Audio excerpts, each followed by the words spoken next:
no CBN Campinas e para falar sobre as discussões que estão envolvendo aí a volta, né, a possibilidade de uma volta do voto impresso, nós vamos receber o desembargador Valdir Nuevo Campos Júnior, que é o presidente do TRE São Paulo. Bom dia, desembargador. Muito obrigada pela sua participação aqui no CBN Campinas. Bom dia, um prazer estar com vocês aí. Estou sempre à disposição para informar a população. Pois não. Doutor, eu comecei falando aqui, né, que existe essa discussão, né, ela tem sido feita, inclusive aí, né, num contexto político sobre fraudes que nunca, né, foram provadas, é importante a gente dizer, mas existe uma discussão sobre o voto impresso. No entanto, nesses anos todos em que as urnas eletrônicas têm sido usadas, o que a experiência tem mostrado é a segurança desse processo.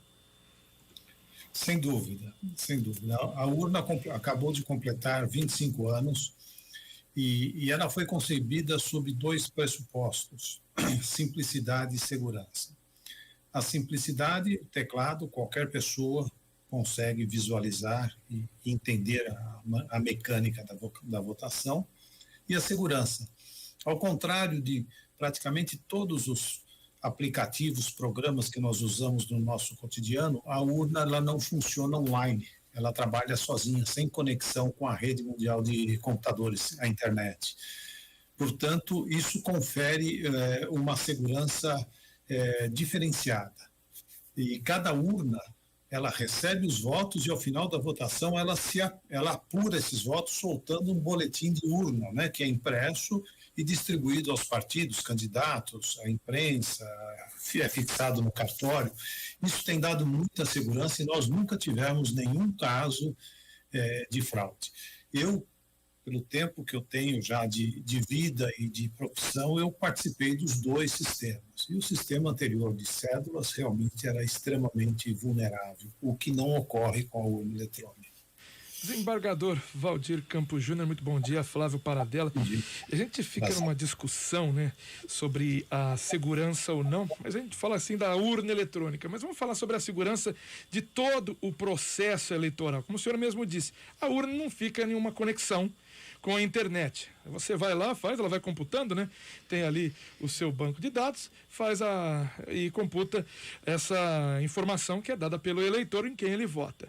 Mas na sequência, essa informação tem que ser enviada, né, a um banco de dados do Tribunal Superior Eleitoral. Como garantir a segurança exatamente desse ponto, do envio dessa informação da urna eletrônica para o Tribunal Superior Eleitoral, para fazer então a apuração da eleição, para a gente garantir, né, para esse ouvinte, como isso pode ser garantido? Só um pequeno detalhe. Esse envio de dados não é para apuração. Esse envio de dados é para totalização. Quem apura os votos é a própria urna ao final da votação, tanto que ela expede o boletim de urna. Esse envio de dados é para somar o que todas as urnas já apuraram. Nós agora, em 2020, tivemos um pequeno atraso de algumas horas, né? Não chegou acho que a 3 horas, na totalização. E isso que gerou um pouco de ansiedade, que foi negativo, né? Assim, para a sensação de segurança do sistema, teve um lado extremamente positivo nas cidades pequenas. Porque nas cidades pequenas, como a logística é melhor, o número de sessões eleitorais é menor, o número de urnas eleitorais é menor, os candidatos foram nas sessões eleitorais, pegaram os números de votos, fizeram eles a totalização e os vencedores já comemoraram. E isso não deu nenhuma discrepância depois com a totalização lá do Tribunal Superior Eleitoral. Essa remessa de dados para a totalização, não para a apuração, ela é feita por linhas dedicadas, criptografadas, e nós nunca tivemos problemas com relação a isso. Nunca houve nenhuma invasão. Há pouco tempo houve uma invasão da área administrativa do TSE, que funciona online, mas esse sistema que não funciona online, nunca houve nenhuma comprovação sequer de indício de fraude. falando em fraude, né, uma das justificativas para que o voto impresso voltasse a ser usado no Brasil é justamente que, em tese, haveria possibilidade de fraude. Mas o fato é que o retorno do voto impresso é que poderia trazer uma vulnerabilidade maior, inclusive no sistema, né, eleitoral democrático, porque poderia haver, por exemplo, uma judicialização desse processo, não poderia? Não só isso. O voto impresso, outro dia, o ministro Barroso se manifestando sobre isso, ele falou o voto impresso ele teria que ser operado pela própria urna eletrônica. Nós não seria um retorno à votação por cédula. Nós votaríamos na urna, o voto seria arquivado na memória da urna e geraria a impressão de um voto para ser jogado dentro de uma urna eletrônica para uma posterior recontagem. O programa que fará isso é o mesmo. Alguns alguns cogitaram, não, mas o eleitor poderia ver o seu voto. Isso seria a quebra do sigilo e uma porta aberta para a corrupção, porque ele poderia fotografar aquilo que ele está vendo no visor, e isso seria uma porta aberta para corrupção. E nós já tivemos um teste com relação ao voto impresso, se eu não me engano, foi por volta de 2002, acoplar um novo mecanismo na urna e deu uma série de problemas de funcionamento, filas, salvo engano, em Brasília teve uma sessão que terminou a votação a 1h da manhã, ou seja, nós tivemos uma série de problemas porque nós acrescentamos na urna mais um elemento mecânico que pode dar problema, e deu problema. E a judicialização ela vai ser mais ou menos natural. O ministro Barroso já tem falado, aquele que perder a eleição vai ficar pedindo recontagem, ou seja, creio eu que a legitimidade do processo eleitoral tem outras prioridades. Nós não temos evidências nenhuma de que o sistema eletrônico pode apresentar algum tipo de problema, algum tipo de vulnerabilidade à fraude. Creio eu que será o problema. Nós teremos problemas até de licitação, o ministro Barroso já adiantou, para conseguir operacionalizar toda essa questão. Então, creio eu que o voto impresso, lógico, se o Congresso determinar, o Congresso é soberano para determinar qual é o sistema eleitoral, qual é o sistema de votação. Mas creio eu que não será um avanço propriamente democrático, porque esse avanço nós tivemos com a adoção do voto eletrônico, voto e apuração eletrônico através da urna eletrônica. Se me permitirem, só para assim, usar da memória eleitoral, 2018, já há anos usando a urna eletrônica, eleições gerais, como será de 2022, renovamos 50%, mais de 50% do Congresso. Políticos tradicionais, por N motivos, até por não terem percebido que, por exemplo, a propaganda eleitoral migrou para as redes sociais, por N motivos, políticos tradicionais não foram reeleitos, muita gente nova entrou no Congresso e, pela segunda vez, o Poder Federal mudou radicalmente de mãos. Se o sistema fosse controlável, nada disso teria acontecido. Isso sem falar das N auditorias que nós temos na preparação e mesmo no dia da votação, o sistema é altamente auditável. E, doutor, até para falar um pouquinho mais sobre essa confiança, né, que o tribunal tem sobre a totalização de votos, até, perdoe aqui ter falado a apuração, a totalização de votos, porque a gente fala de um país... É só para não gerar confusão. Claro, perfeito, senhor, foi perfeito no que disse. Mas para a gente ter essa confiança mesmo, porque a gente fala de um país em que CPFs vazam de centrais de controles que são também, todo mundo fala, muito confiáveis, com muitas seguranças, vazam de bancos, vazam de instituições estatais. Como garantir que não haja um ataque? É 100% confiável mesmo? Essa é a questão. A urna, o programa ele é preparado no TSE, com auditorias, com participação de várias instituições que acompanham o tempo todo, o Ministério Público Federal, Ministério Público Estadual, Polícia Federal, os partidos, os candidatos, são chamados especialistas, o desenvolvimento do programa de cada eleição. dentro do eleitoral, e não é um sistema online, ele é preparado separadamente. Depois ele é transmitido para as, já assinado eletronicamente, ele é distribuído para as zonas eleitorais, que inseminam nas urnas com o nome dos candidatos, os números, ou seja, esse é o grande segredo do sistema eleitoral. Ele, em nenhum momento, ele trabalha na internet.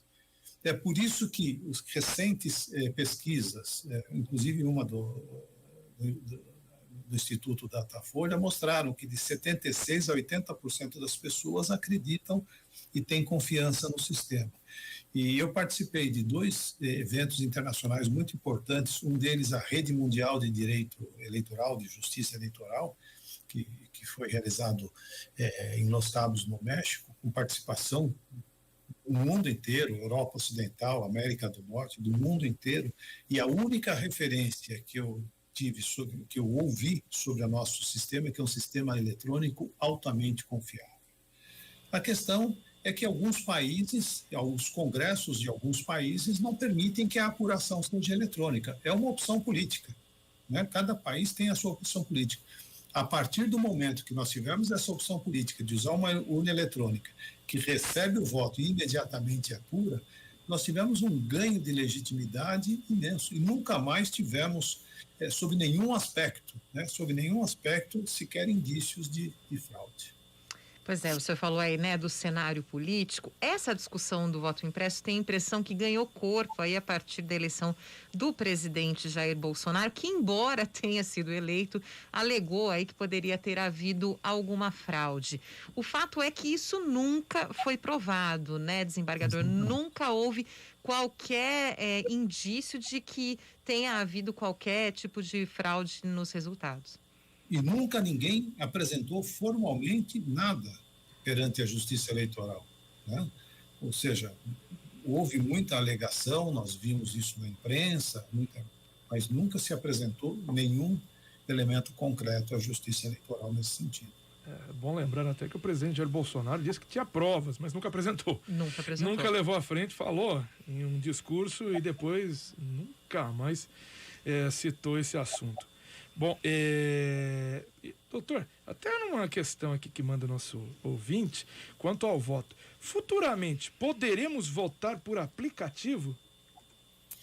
Olha, nesta eleição de 2018, o ministro Barroso autorizou que algumas empresas, em alguns pontos, São Paulo, Curitiba, Brasília, né, apresentassem propostas e ficou aberta aos eleitores, à imprensa, né? Então, existe, lógico, sempre um estudo, porque a necessidade do adiamento das eleições do ano passado decorreu justamente do fato de que o nosso voto tem que ser presencial. E lógico que existem estudos, mas eu acho que o caminho ainda é muito longo para conseguirmos um aplicativo que dê segurança e legitimidade, não é verdade? Porque se o eleitor está votando pelo aplicativo no celular, por exemplo, em determinadas regiões, ele pode ser vulnerável a algum tipo de coação ou constrangimento. Então, o caminho ainda é um pouco longo para que consigamos um novo sistema que dê a segurança ao voto que o atual dá, né? Mas, lógico, existem estudos nesse sentido, muitas empresas estão fazendo pesquisas nesse sentido, mas até agora não se chegou a um sistema viável que pudesse conferir a certeza e a segurança do sistema atual. Até para esclarecer os nossos ouvintes, né? Houve aí uma fake news há um tempo atrás dizendo que o Senado havia acatado o projeto do voto impresso. Mas, na verdade, o que houve foi só uma consulta pública por enquanto, né? Eu gostaria que o senhor explicasse isso para as pessoas entendessem exatamente sobre o que a gente está falando, porque essa discussão nesse momento. Então, existe um projeto, né? Existe uma discussão, existe inclusive um grupo de trabalho atualmente que está em Brasília. Esse grupo de trabalho é mais voltado a reformas eleitorais para aperfeiçoamento do sistema como um todo.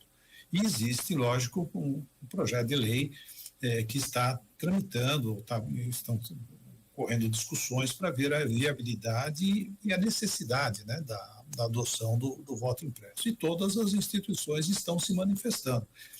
Houve esse grupo de trabalho que visa uma reforma mais ampla, até nos chamou para manifestação, né? Mas logo no início eu também exerço o cargo de presidente do Colégio de Escolas Judiciárias Eleitorais do Brasil, e a nossa manifestação foi no sentido de que as conquistas sejam mantidas, né? Que nós não tenhamos aí retrocessos.